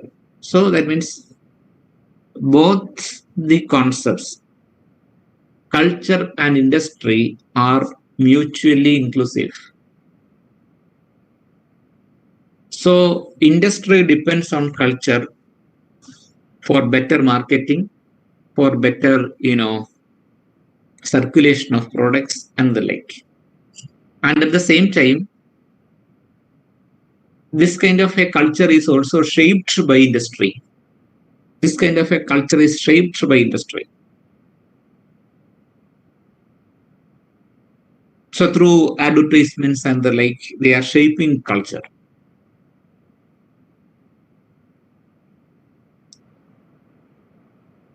ഞാൻ നേരത്തെ പറഞ്ഞതുപോലെ പലതരം cultural artefacts ഇറക്കിയിട്ട് നമ്മുടെ കൾച്ചറിനെ shape ചെയ്യാൻ ഇൻഡസ്ട്രിക്ക് പറ്റുന്നുണ്ട്. അതെങ്ങനെയാണെന്ന് ചോദിച്ചു കഴിഞ്ഞാൽ ഈ പറയുന്ന സിനിമകളിലൂടെയും അഡ്വർടൈസ്മെന്റ്സിലൂടെയും കൂടിയാണ്. അവർ ഓരോ ട്രെൻഡിനെയും നമ്മൾ അതിനനുസരിച്ച് എടുക്കും. So that means they can shape culture. The industry can shape culture. Hair സ്ട്രൈറ്റനിങ്ങിന്റെ കാര്യം എന്നല്ല ഞാൻ പറഞ്ഞ. Hair straightening, straightened hair is the emblem of beauty എന്ന് പറയുന്ന കോൺസെപ്റ്റ് കൊണ്ടുവന്നതാരാണ്? ഇൻഡസ്ട്രിയാണ്. അതായത് ആദ്യം ഒരു നീഡ് ക്രിയേറ്റ് ചെയ്തു ഇൻഡസ്ട്രിയിൽ. അത് പിന്നെ ചില ഈ നാട്ടുകാർക്ക് മനസ്സിലാകാത്തൊരു കാര്യമുണ്ട്. ചില മനുഷ്യരുണ്ട്, അതായത് വളരെ ഗിഫ്റ്റഡ് ആയിട്ടുള്ള ആളുകളുണ്ട്. എന്ന് വെച്ചാൽ അവരുടെ ശരീരത്തിന്റെ ഭംഗി കൊണ്ടും അവരുടെ ലുക്ക് കൊണ്ടും ഒക്കെ അവർ ഭയങ്കര ഗിഫ്റ്റഡാണ്. അവരെന്ത് ഉറക്കുപ്പായ ഇട്ടാലും അവരെ കാണാൻ ഒരു ഭംഗിയാണ്. അതാണ് ഈ സിനിമയിൽ ഉപയോഗിക്കുന്നത്. അതിട്ട് അവരിട്ടുന്ന കണ്ട് കാണുമ്പോൾ അവർ നമ്മുടെ ഭയങ്കര ഭംഗിയായി, അപ്പം ഇതുപോലെ ഞാനിവിടെ ഒരെണ്ണം വാങ്ങിച്ചിട്ടേക്കാം എന്നുള്ളൊരു വിചാരം വരും. അപ്പൊ എന്ത് ചെയ്യും? ഉടനെ നമുക്ക് ചേരത്തൊന്നും ഇല്ലായിരിക്കും, എന്നാലും അതൊക്കെ വാങ്ങിച്ച് വലിച്ചു കയറ്റിയിടാനായിട്ട് നമ്മൾ നോക്കും. അപ്പൊ അങ്ങനെ പറയുമ്പോൾ ഓരോ ഫിലിമിനും നമ്മുടെ മനസ്സിലേക്ക് ഓരോ തരത്തിലുള്ള ഒരു ട്രെൻഡ് ഉണ്ടാക്കിയെടുക്കാനായിട്ട് പറ്റും. ഇത് മാത്രമല്ല, ഈ പറയുന്ന പോലെ മറ്റു പല സംഭവങ്ങളുണ്ട്. ടാറ്റു, നായകന്റെ കയ്യിൽ ടാറ്റു ഉണ്ടായിരുന്നു, അല്ലെങ്കിൽ നായികയുടെ കയ്യിലോ കാലിലോ തോളത്തോ ഒക്കെ ടാറ്റു ഉണ്ടായിരുന്നു. അപ്പൊ പിന്നെ നമുക്കൂടെ അങ്ങനെ ആക്കിയാൽ കൊള്ളാം എന്ന് തോന്നല്.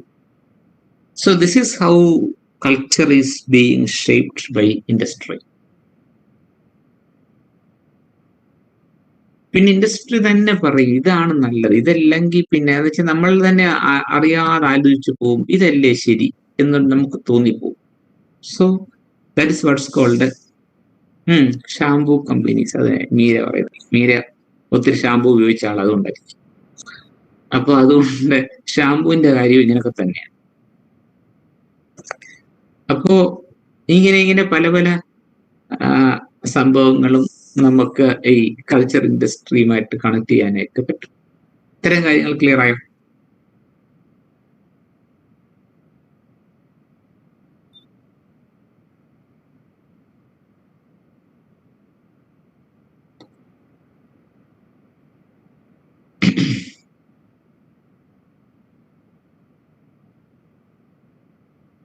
So, okay.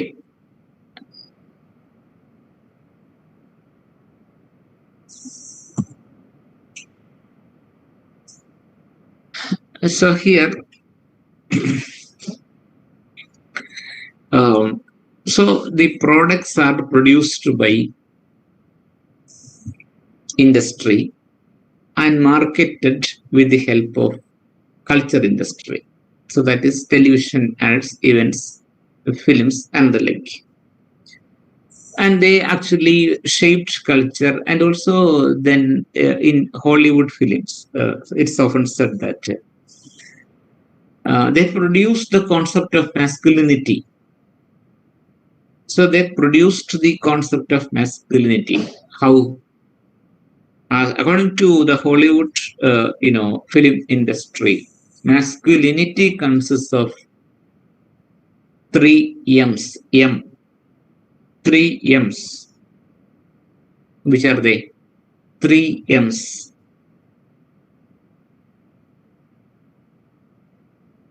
3 M's.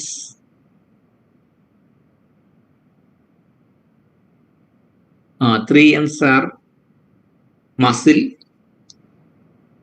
money, motor car. So that means to be masculine, one needs these 3 things. ഈ 3 സാധനങ്ങൾ ഉണ്ടായാലേ ഒരു പുരുഷനൊക്കെ ആകത്തും, മാസ്കുലിനിറ്റിയിലേക്ക് വരത്തും. എന്തൊക്കെ വേണം? മസിൽ വേണം, ദെൻ മണി. മസിൽ കാണിച്ചു നടന്നാൽ പോരാ, കാശും വേണം കയ്യിൽ, അത് വേണം, മണി. പിന്നെ അത് മാത്രമല്ല, ഓടിക്കാൻ ഒരു നല്ല കാറും വേണം. ഇത്രയും കൂടെ ഉണ്ടെങ്കിൽ മാത്രമേ എന്താണ് masculinity വരാൻ പറ്റൂ. So this concept is unconsciously taught by culture industry. So people were taught this kind of an ideology. Okay, അതന്നെ അഭിരാമി പറഞ്ഞില്ല, വെയിറ്റ് ലോസ് എന്ന് പറയുന്നത് ഭയങ്കര ഒരു സംഭവമാണ്. കാരണം വണ്ണം വെച്ച് കഴിഞ്ഞാൽ വലിയ പ്രശ്നമാണ്. പണ്ടൊക്കെ ആളുകൾ വണ്ണം വെക്കാൻ വേണ്ടി ഓട്ടമായിരുന്നു. ഇപ്പോഴാണെങ്കിൽ വണ്ണം എങ്ങനെ കുറയ്ക്കാൻ വേണ്ടി ഓടുക. ശ്രദ്ധിച്ചിട്ടുണ്ടോ? പണ്ടൊക്കെ ഞാൻ സ്കൂളിലൊക്കെ പഠിക്കുന്ന സമയത്ത് നമ്മുടെ മാസികക്കകത്തൊക്കെ ഭയങ്കര പരസ്യമായിരുന്നു. ജീവൻ ടോൺ എന്ന് പറഞ്ഞ സാധനം ഉണ്ടായിരുന്നു. അത് വാങ്ങിച്ചാൽ നമ്മൾ ഭയങ്കര മസിലൊക്കെ കൂടും, ജീവൻ ടോൺ എന്നൊക്കെ പറയും. കാരണം അന്ന് മിക്കവാറും മനുഷ്യരെല്ലാം മെലിഞ്ഞു കൊല്ലുന്നതിന് ആരോഗ്യമില്ലാത്തവരാണ്. എങ്ങനെയും വണ്ണം വെച്ചാൽ മതി എന്ന് പറഞ്ഞ് നടക്കുന്നവരാണ്. പിന്നെ അങ്ങോട്ട് പുറത്തോട്ടിറങ്ങി കഴിഞ്ഞാൽ തടിയന്മാരെ കൊണ്ട് നടക്കാൻ വയ്യ. അവരുടെ തടി കുറയ്ക്കാൻ വേണ്ടിയാണ് ഇപ്പോഴത്തെ ശ്രമം. എന്ന് വെച്ചാൽ അതിൻ്റെ അർത്ഥം എന്താ? നമ്മുടെ ലിവിങ് കണ്ടീഷൻസ് മെച്ചപ്പെട്ടു, മാത്രമല്ല തടി എന്ന് പറയുന്നത് അത്ര മോശം അല്ല, അത്ര നല്ലതാണെന്ന് നമ്മൾ വിചാരിക്കുന്നില്ല. പണ്ട് ഈ കാരണവന്മാർക്കൊക്കെ ഈ കൊടവയർ എന്നൊക്കെ പറയുന്നത് വലിയ ഗമയായിരുന്നു. ഒരു അന്തസ്സിന്റെയും ആഭിജാത്യത്തിന്റെയും ഒക്കെ വലിയ ഒരു സിമ്പലായിരുന്നു കൊടവയർ എന്നൊക്കെ പറയും. ഇപ്പൊ കൊടവയർ എന്നൊക്കെ പറഞ്ഞു കഴിഞ്ഞാൽ എങ്ങനെയെങ്കിലും ജിമ്മിൽ പോയി കാരണവന്മാരെല്ലാം കൂടെ കൊടവയർ കുറയ്ക്കാനായിട്ടാണ് ശ്രമിക്കുന്നത്. ഇതൊക്കെ നമ്മളെ അങ്ങനെ ആക്കിയെടുത്തത് കൊണ്ടാണ്. ഓക്കെ, ഇപ്പൊ അങ്ങനെ ഈ വണ്ണം കുറയ്ക്കാനുള്ള ഒത്തിരി പ്രോഡക്ട്സ് ഇപ്പൊ അവൈലബിൾ ആണ്. ഇവിടെ കിട്ടും, ഇന്റർനെറ്റിലും അവിടെ ഇവിടെ അഡ്വർടൈസ്മെന്റ്സ് ഒക്കെ ഉണ്ട്. മുടി വളരുന്ന എണ്ണ, അതൊക്കെ ശരിയാ, ഒന്നുമില്ല. ഒരെണ്ണ തേച്ചാലും മുടി വളരത്തില്ല. എണ്ണ തേക്കാൻ പറ്റും, എന്നാ പിന്നെ തേച്ചേക്കാമെന്ന് പറഞ്ഞ് നമ്മളെ കൊണ്ട് തേപ്പിക്കുന്നതാണ്.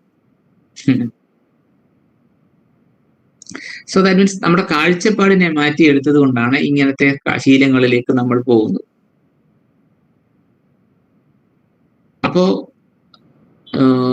നമ്മൾ ഒരു കാലത്ത് വിചാരിച്ചിരുന്ന കാര്യങ്ങളൊക്കെ മാറി മറിഞ്ഞു പോയി. So who were responsible for all these things? അവിടെയാണ് കൾച്ചർ ഇൻഡസ്ട്രി എന്ന് പറയുന്ന സംഗതി വർക്ക് ചെയ്യുന്നത്. അവർ പണം ഉണ്ടാക്കുകയും ചെയ്യും, പണം ഉണ്ടാക്കാനുള്ള ഒരു അറ്റ്മോസ്ഫിയർ ഉണ്ടാക്കിയെടുക്കുകയും ചെയ്യും. So this is why the capitalists are very much interested in cultural products. Okay,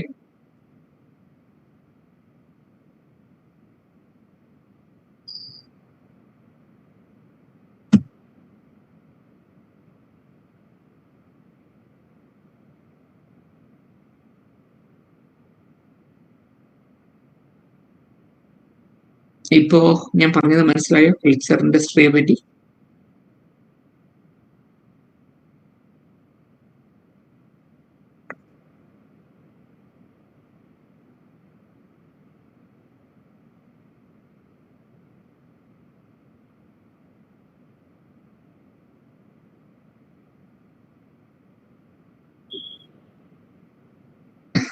I wanted to hear those earlier conventions now. അതാണ് ഞാൻ പറഞ്ഞതിനെ പറ്റിയാണ്. അങ്ങനെ ഒത്തിരി സംഭവങ്ങൾ നമുക്കുണ്ടായിരുന്നു, അതൊക്കെ പോയില്ലേ.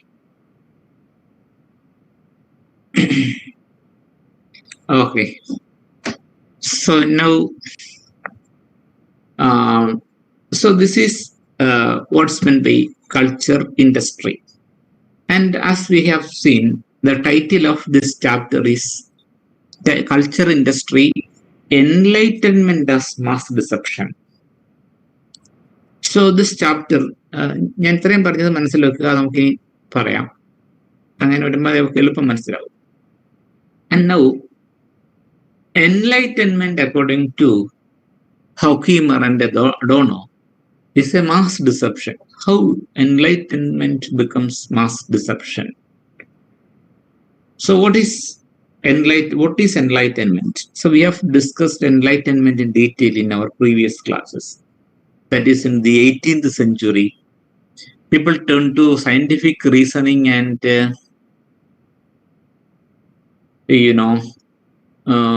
rationale, and this resulted in the beginning of enlightenment.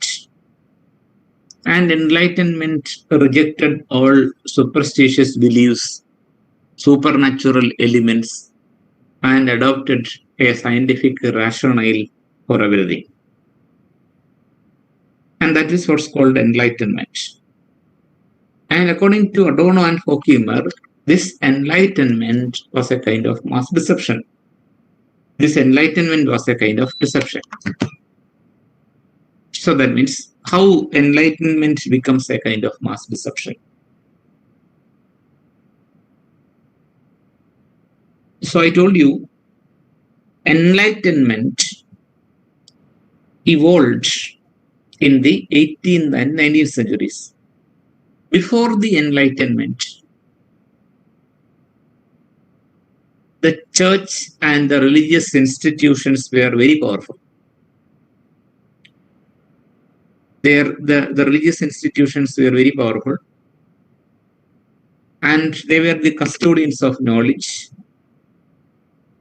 And there were so many superstitions and so many beliefs in the supernatural and the like. And enlightenment was actually definitely a kind of departure from those earlier ways. And enlightenment replaced God with man at the center of life. They introduced the scientific rationale and scientific inquiry. And then that means enlightenment as a project was against religion. It promoted scientific reasoning.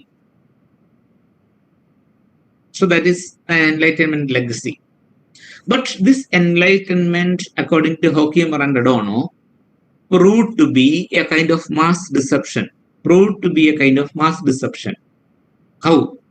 How enlightenment became a mass deception? One thing is that enlightenment that rejected superstitions, religious beliefs, and the like, and placed science above everything, is a kind of mass deception. How? What happens after enlightenment? What happened after enlightenment? Enlightenment ശേഷം എന്താണ് സംഭവിച്ചത്?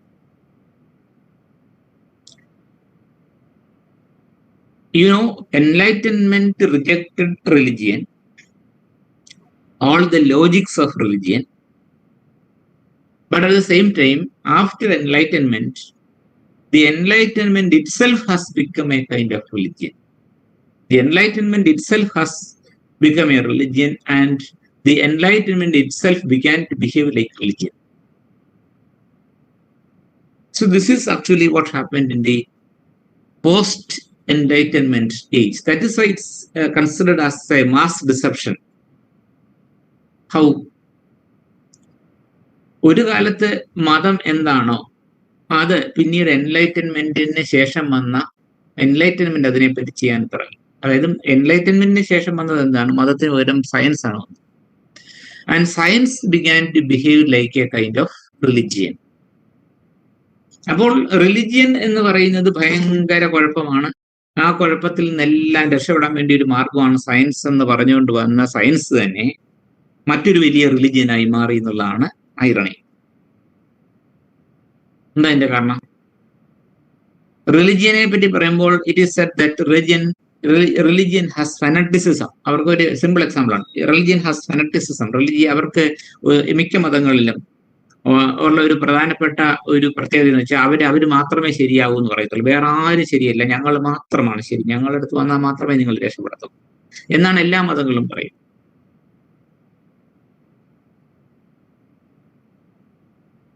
അപ്പോ മിക്ക മതങ്ങളുടെയും ഒരു വശം അതാണ്, ആ തരത്തിൽ അവർ വളരെ നാരോയാണ്. In the sense most especially the Semitic religions, they are very narrow in their concept of you know salvation and the like. അവർ ഭയങ്കര റെസ്ട്രിക്റ്റഡ്, നാരോ ആയിട്ട് ചിന്തിക്കത്തുള്ളൂ. മിക്ക സെമിറ്റിക് മതങ്ങളും അങ്ങനെ തന്നെയാണ്.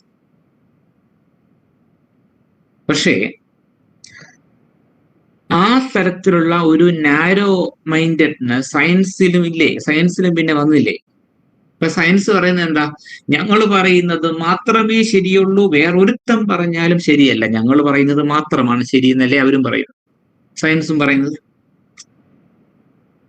ഫോർ എക്സാമ്പിൾ പറയാൽ, ഈ നമ്മുടെ എന്താ പറയുന്നേ, ഈ അടുത്ത സമയത്ത് നമ്മളുടെ റീസെന്റ് എക്സാമ്പിൾ നോക്കിക്കോ. ഗവൺമെന്റ് പറഞ്ഞു കൊച്ചു കുഞ്ഞുങ്ങൾ സ്കൂളിലേക്ക് പോകുമ്പോൾ അവർക്ക് പ്രതിരോധ മരുന്നായിട്ട് ഹോമിയോ ഗുളിക കൊടുക്കാന്ന് പറയും. ഉടനെ ഇവിടുത്തെ അലോപ്പതിക്കാരും IMA-കാരും ഇവിടെ ചാടി വീണ് ഗവൺമെന്റിനെതിരെ തിരിഞ്ഞത് കണ്ടോ? കാരണം എന്താ? അത് ഇപ്പൊ ക്ലിനിക്കലി പ്രൂവൻ അല്ലാത്ത സാധനം പിള്ളേർക്ക് കൊടുക്കാൻ പാടില്ല. മനസ്സിലായേ? ഇത് തന്നെയല്ലേ ഈ പണ്ട് റിലിജിയൻ പറഞ്ഞിട്ട്. അതായത് അവർക്കൊരിക്കലും എന്തൊക്കെ പറഞ്ഞാലും സയൻസിന് അതിൻ്റെതായിട്ടുള്ളൊരു നാരോ മൈൻഡഡ്നെസ് ഉണ്ട്.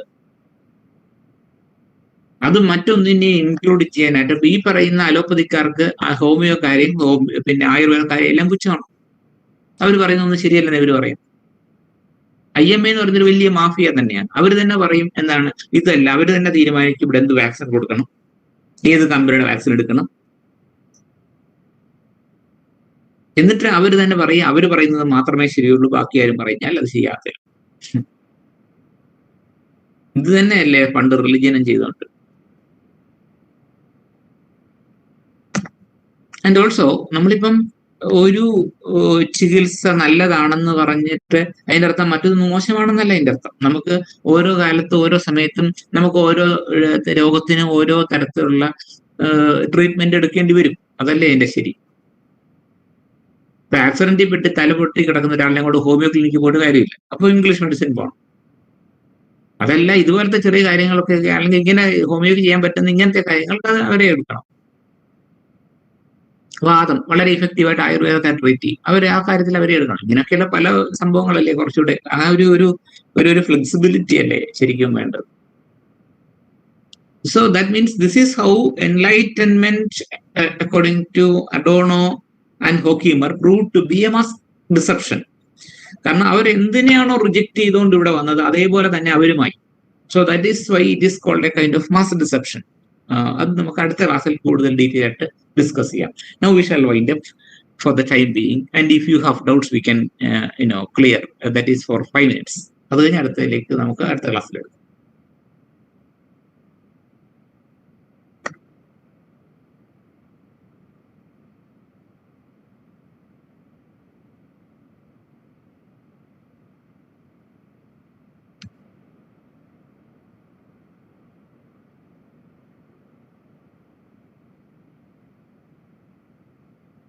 അഭിരാമി പറയുന്നത് പണ്ട് അമ്മിക്കൽ ആട്ടുകാലുണ്ടായിരുന്നു. അയ്യോ, ശരിയാ.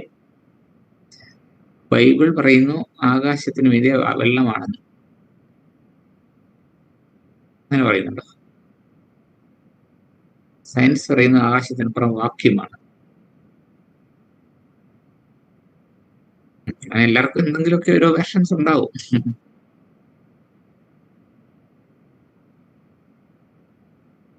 ഓക്കെ, എന്തെങ്കിലും ഡൗട്ട്സ് ഉണ്ടെങ്കിൽ നമുക്കിപ്പോ പറയാം.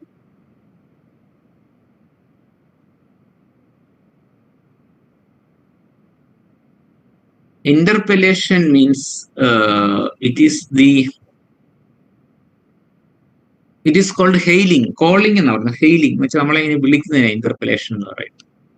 അപ്പൊ പല ഐഡിയോളജീസും നമ്മളെ ജനിച്ച നാൾ മുതൽ ഇങ്ങനെ വിളിച്ചോണ്ടിരിക്കുക, വാ വാ എന്ന് പറയും. അപ്പൊ നമ്മൾ എന്ത് ചെയ്യും? ചിലപ്പോൾ ചില ഐഡിയോളജി വിളിയിട്ട് നമ്മൾ അവരോടത്തിലാകും. An example is gender ideology.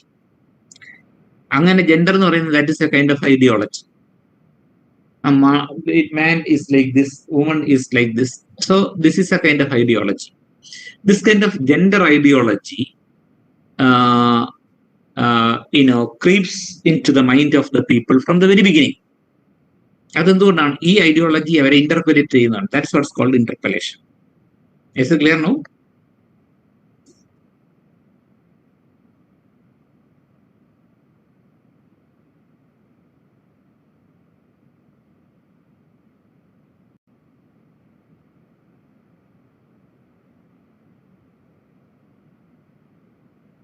Okay, then we shall wind up today and we shall see in the next class.